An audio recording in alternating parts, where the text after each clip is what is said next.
শিরক শুরু হয়েছে কবে থেকে জানেন? আমি আপনাদেরকে বুঝাতে চাই শিরক কবে থেকে শুরু হয়েছে। আদম আলাইহিস সালামের ওফাতের পরে কয়েকজন নবী গেলেন, হঠাৎ করে আল্লাহ তাআলা পৃথিবীতে একদম পূর্ণাঙ্গ নবী করে পাঠাইলেন হযরত নূহ আলাইহিস সালামকে। নূহ আলাইহিস সালাম তাকাই দেখে তার জাতির লোকেরা 5 জন সালেহ বান্দা ছিল আল্লাহ,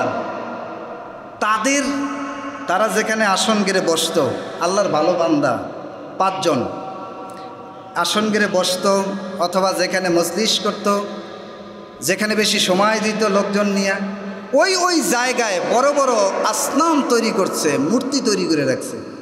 মূর্তি মানে বিভিন্ন ক্যাটাগরির হয়ে থাকে। হিন্দুরা যে মূর্তি বানায় সেটাও মূর্তি। আমি মহিউদ্দিন হেলালির জন্য যদি কেউ এরকম বানাইয়ে রাখে একদম সোজা করে, সেটাও মূর্তি যেগুলো বলা হয়। আবার কেউ মানে সনাম নামে মূর্তি কাঁধে রাখতো, এরকম আছে ইতিহাসে। হযরত ইব্রাহিম আলাইহিস সালামের বাবা সোজা মূর্তি বানাইয়া কাঁধে রাখতো। আজর, তার নাম তারেক, কিন্তু সে ওই আজর নামে একটা মূর্তি গ্রহণ করার কারণে জাতির লোকেরা তাকে বলতো আজর, কিন্তু ওনার নাম আসছে তারেক অথবা তারাহ অথবা তারাখ, এই শব্দগুলো আসছে। তো এই মূর্তি বানিয়ে রেখেছে। কেন মূর্তি রাখছে?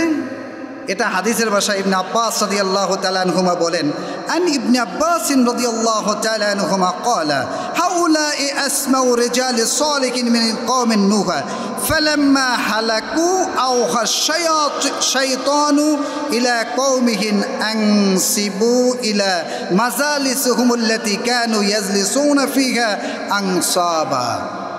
যখন ওই লোকগুলো মারা গেল, তখন শয়তান এসে তার অনুসারীদের কানে কানে পরামর্শ দিলেন যে এই লোকগুলো ভালো ছিল, তারা যেখানে মজলিস করত, ইলা মাজালিসিহুম আল্লাতী কানু ইয়াজলিসুনা, মজলিস করতো এই হুজুররা, সালেহ লোকেরা, এদের জন্য তোমরা প্রথম একটা ছোট প্রতিমা বানাও, বানাইয়া সেজদা দিবা না। হাদিসের ভাষায় আসছে প্রথম সেজদা আসে নাই। ওরা যখন ইন্তেকাল করলো, যারা বানাইছে ওরা যখন ইন্তেকাল করলো, পরবর্তী প্রজন্ম আইসা আরও সম্মান জানাইতে লাগলো। সম্মান জানাইতে গিয়ে ওদেরকে পূজা করা শুরু করছে। ফাআলু ফালাম তা'বুদ, একদম ওদের ইবাদত শুরু করছে দ্বিতীয় প্রজন্মের লোকেরা। আজ থেকে যারা 300, 400, 500, 600 বছর আগে যারা কোনো এই পূজা করার জন্য যেই জিনিসগুলো বানাইছে, ওরা যেই নিয়তে করছে, পরের লোকেরা কিন্তু সেই নিয়ত না, আরও সম্মান বাড়াইয়ে দিছে এইরকম করে। তো যখন এই ঘটনাটা হযরত নূহ আলাইহিস সালাম এসে দেখে, কিরে আল্লাহকে বাদ দিয়ে জাতির লোকেরা সেজদা দিচ্ছে, এই সালেহ বান্দাদের স্মরণে এভাবে সেজদা দিচ্ছে, এটা তো হতে পারে না। ওরা কাজটা করছে কি, হযরত নূহ আলাইহিস সালাম ডাকলেন জাতির লোকদেরকে। হযরত নূহ বললেন, ইয়া কওমি ইবুদুল্লাহা মা লাকুম মিন ইলাহিন গায়রু। জাতির লোকদেরকে ডেকে ডেকে বললেন, হে আমার জাতির লোকেরা, মা লাকুম উবুদুল্লাহ, আল্লাহর ইবাদত করো, মা লাকুম মিন ইলাহিন গায়রু। না, তোমরা যেই ইলাহ যাদেরকে ডাকছো এইভাবে ইলাহ ডাকতে পারো না। ইলাহ হিসাবে যদি কাউকে ডাকতে হয় একমাত্র আল্লাহকে ডাকতে হবে। সুবহানাল্লাহ বললেন না? দেখেন ওই লোকগুলো যাদেরকে অনুসরণ করছে, যাদের সামনে যাইয়া সেলুট দিচ্ছে, ওরাও কিন্তু খাজা আল্লাহর ওলি ছিল। শিরক শুরু হয় কোথার থেকে, আমি সেটাই আপনাদের কাছে বুঝাতে চাচ্ছি। হযরত নূহ আলাইহিস সালাম জাতির লোকদেরকে দেখলেন, এইখানে কিন্তু সাধারণ মানুষ নয়, এই ভালো আল্লাহর ওলিদের, আল্লাহওয়ালা মানুষ, সালেহ, হাদিসের ভাষা আছে আসমাউ রিজালিন সালিহিনা, তারা ছিল সালেহ বান্দা। আপনি সালেহ কাকে মনে করেন? অনেক বড় আলেম ছিল তারা, অনেক বড় মুহাক্কিক, আল্লাহর প্রিয় বান্দা ছিলেন। তাদেরকে যখন এরকম সেজদায় পতিত হয়েছে, তখনই বললেন যে না, মা লাকুম মিন ইলাহিন গায়রু, এটা তোমরা করতে পারো না, একমাত্র ইলাহ হবে কে? আল্লাহ হবে। হযরত নূহ আলাইহিস সালাম যখন এভাবে ব্রিফিং দিচ্ছেন, জাতির লোকদের মধ্যে যারা নেতা ছিল তারা ওদের নাম উচ্চারণ করে করে বললেন। আল্লাহ তাআলা সেই কথাটা সূরা নূহের মধ্যে 23 নম্বর আয়াতে চমৎকারভাবে নাজিল করে জাতির লোকদেরকে জানিয়ে দিলেন। আল্লাহ পাক বলেন, ক্বালু লা তাযারুন্না আলিহাতাকুম ওয়া লা তাযারুন্না ওয়াদ্দাও ওয়া লা সুওয়া'আ ওয়া লা ইয়াগুসা ওয়া ইয়াউক ওয়া নাসরা। জাতির লোকদের মধ্যে যারা নেতা ছিল তারা বলল, নুহু বলছে ইলা হিসেবে ওদেরকে ডাকতে না। শুনে রাখো, ইয়া কওমি ক্বালু লা তাযারুন্না আলিহাতাকুম, আমরা ছেড়ে দিব না আমাদের ইলাহদেরকে। দেখেন, নূহ আলাইহিস সালাম বলেন, বলো লা ইলাহা ইল্লাল্লাহ, আর এইরকম তোমরা ফুজা মুজা করো না, এটা ছেড়ে দাও। ওই জাতির লোকেরা বলল, নেতারা, যে লা তাযারুন্না আলিহাতাকুম। নুহু কি বলে? মানুষ একজন, সে নবী দাবি করে, ও কি বলে আমরা কখনো আমাদের ইলাদেরকে ছাড়ব না। দেখেন শিরক কত শক্তি মজবুত হচ্ছে। আবার ওরা স্পষ্ট বলছে, নূহ আলাইহিস সালাম জানাইলেন যে সালেহ বান্দাদের এখানে পূজা করে, এটা হতে পারে না। ওরা বলছে ওয়ালা তাযারুন্না ওয়াদ্দাও, ওয়াদ সুয়া ইয়াগুস ইয়াউক নসর, ওয়াদ সুয়া ইয়াগুস ইয়াউক নসর, এই 5 জন আল্লাহর ওলি ছিল। ওরা জানালো, শোনো, ওয়ালা তাযারুন্না, তোমরা ছাড়বা না, ওয়াদ্দাও, ওয়াদকে, ওয়ালা সুওয়া'আও, সুওয়াকে ছাড়বা না, ওয়ালা ইয়াগুস, ইয়াগুসকে ছাড়বা না, ওয়া ইয়াউক, ইয়াউককে ছাড়বা না, ওয়া নাসর, নাসরকে ছাড়বা না। এই 5 জনই তো আমাদের ইলাহ। নাউজুবিল্লাহ বললেন না? তখন থেকে কিন্তু শুরু হয়েছে। হে নূহ আলাইহিস সালাম দেখেন যে জাতির লোকেরা তো ওই দলে বেশি, কাজ হয় না। এইবার আল্লাহর কাছে বলে যে, আল্লাহ, ওরা তো আমার কথা শুনে না, এখন আমি কি করব? আল্লাহ তাআলা জানাই দিলেন যে ওদের মধ্যে আর কেউ হেদায়েত পাবে না, তুমি কাজ করো, নৌকা বানিয়ে গেল। নৌকা বানানোর পরে ফোলাবো, এমন প্লাবন দিলেন আল্লাহ সুবহানাহু ওয়া তাআলা, ওদেরকে পুরোপুরি ধ্বংস করে দিলেন। শিরক শুরু হয়েছে ওখান থেকে। এখন আসুন, শিরক কাকে বলা হয়? শিরকের আরেকটা কথা একটা হাদিস দিয়ে বুঝাচ্ছি, যে আব্দুল্লাহ ইবনে মাসউদ রাদিয়াল্লাহু তাআলা আনহু একটা হাদিস বর্ণনা করেছেন একখানা। ক্বালা কুলতু ইয়া রাসূলুল্লাহ সাল্লাল্লাহু আলাইহি ওয়াসাল্লাম আইয়ুজ যানবি আযামু। আল্লাহ রাসূলকে প্রশ্ন করেছে, আপনি বলুন তো সবচেয়ে বড় পাপ কোনটা, যেইটা মাফ হয় না, এমন একটা বড় পাপের কথা বলেন। আল্লাহ রাসূল বললেন, ক্বালা আন তাজআলা লিল্লাহি নিদ্দা ওয়া হুয়া খালাকুকা ওয়া হুয়া খালাকাকা। তোমাকে আল্লাহ তাআলা সৃষ্টি করার পরেও যখন তুমি আল্লাহর সমকক্ষ আর একজনকে ডাকো, তখন সেইটাই হয়ে যায় শিরক। আর এটাই হলো সবচেয়ে বড় গুনাহ। কথা বুঝাইতে পারিনি মনে হয়? সবচেয়ে বড় গুনাহ কি? শিরক। আমরা যারা আছি, আমরা তো শিরক করি না। একখানা হাদিস আমরা চর্চা করে দেখি শিরকের মধ্যে আমরা আছি কিনা। হাদিসখানা আন আদি ইবনে হাতিম রাদিয়াল্লাহু তাআলা আনহু। আদি ইবনে হাতিম নামে একজন লোক আল্লাহ রসুলের কাছে আসছেন মুসলমান হয়ে। ক্বালা, তিনি বললেন, কাদিমতু আলা রাসূলুল্লাহ সাল্লাল্লাহু আলাইহি ওয়াসাল্লাম, আমি আসলাম বিশ্বনবীর সামনে, রাসূলুল্লাহর খেদমতে হাজির হলাম। ওয়াফি উনুকি সলাইতুন মিন যাহাবি, আমার গলায় একটা কুরুশের ছবি লকেট ছিল। লকেট, অথবা এটার ব্যাখ্যা করছে হাদিসে এভাবে, স্বর্ণের লকেট না, হাদিস বলছে স্বর্ণের লকেট। গলায় একটা লকেট ছিল, কুরুশের ছবি। আদি ইবনে হাতিম আসছে, গলায় লকেটটা ছিল স্বর্ণের, এখানে ঝুলানো কুরুশের ছবি। কুরুশ কি? কুরুশ হইল হযরত ঈসা আলাইহিস সালাম, খ্রিস্টানরা বলে ঈসা আলাইহিস সালামকে যেভাবে শুলে ঝুলাইছে এবং মারছে, ওই এর প্রতিকৃত ছবিটাকে এই স্বর্ণের লকেটের মধ্যে রেখেছে। লকেট বুঝছেন না, ছোট করে একটা, যে লকেটটা। আল্লাহ রসুল তাকাইয়া দেখলেন, আল্লাহ রসুল শিরকে সাপোর্ট দিতেন না, দেখলেই মাথা গরম হয়ে যেত। ফাকালা ইয়া আদিয়্যু ইতরাহু আনকা হাযাল ওয়াসন, তোমার গলার মধ্যে যেইটা সেটা ছিঁড়ে ফেলে দাও, এই মূর্তিটা তোমার গলায় রাইখো না, ছিঁড়ো। ইতরাহ আনকা হাযাল ওয়াসান, গলা থেকে ওই মূর্তিটা ছেড়ে দাও, ফালাইয়া দাও। ফাতারাহতুহু, আমি ওটাকে ছিঁড়ে ফেলে দিলাম। আদি ইবনে হাতিম বলছে, রাসূলুল্লাহ বলার সাথে সাথে আমি ওটা ছিঁড়ে ফেলে দিলাম। সুম্মা করা আলাইয়া রাসূলুল্লাহ সাল্লাল্লাহু আলাইহি ওয়াসাল্লাম ইত্তাখাযু আহবারহুম ওয়া রুহবানাহুম আরবাবাম মিন দুনিল্লাহ। আমাকে তেলাওয়াত করে শুনাইলেন সূরা তাওবার একখানা ছোট্ট আয়াতে কারিমা, আর সেইটায় বলা হয়েছে তোমরা তোমাদের আহবারদেরকে আর রহবানদেরকে আল্লাহকে ছেড়ে তাদেরকে রব হিসাবে মেনে নিয়েছ, তাদের ইবাদত তোমরা করো। এইটা আদি ইবনে হাতিমকে রাসূলুল্লাহ বলছে কোরআনের আয়াত শুনে। আহবার আর রহবান হইল খ্রিস্টান আর ইহুদিদের আলেমদেরকে বুঝাইছে। আহবার আর রহবান সাধকদেরকে বুঝিয়েছেন, সাধক সন্ন্যাসীদেরকে বুঝিয়েছেন। আহবার আর রহবান সাধক সন্ন্যাসীদেরকে বুঝিয়েছেন।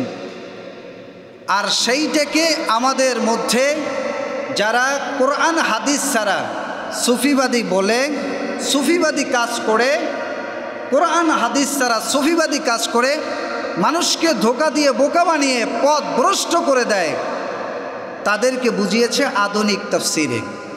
কথা কি বুঝাইতে পারছি আপনাদেরকে? ইসলামের ভ্যাস ধরে কোরআনের বিপক্ষে নিজের পেট পূজা করার জন্য, টাকার মালিক হওয়ার জন্য জাতির লোকদেরকে ধোঁকা দিয়ে বোকা বানিয়ে আল্লাহর পথ থেকে ফিরে অন্য পথ দেখায়, তাদেরকে আহবার আর রহবান বলা হয়েছে। কথা বুঝাইতে পারিনি মনে হয় আপনাদের, বুঝছেন কথাটা? আমার এই কথাটা বলার পরে আমি দেখলাম যে কথা আমার সাথে মিলে না। মানুষদেরকে সম্মান করতে পারি, বাবা ডাকতে পারি, অথবা অন্য কিছু বলতে পারি, কিন্তু আমরা তো তার ইবাদত করি নেই কোনো দিন। উনি বললেন ফাকুলতু ইয়া রাসূলুল্লাহ মা আবাদনাহুম, আমরা কখনো তাদের ইবাদত করি নেই। দেখেন, আমি শিরকের কথা বুঝাইতে গিয়ে হাদিসটাকে নিয়ে এসেছি।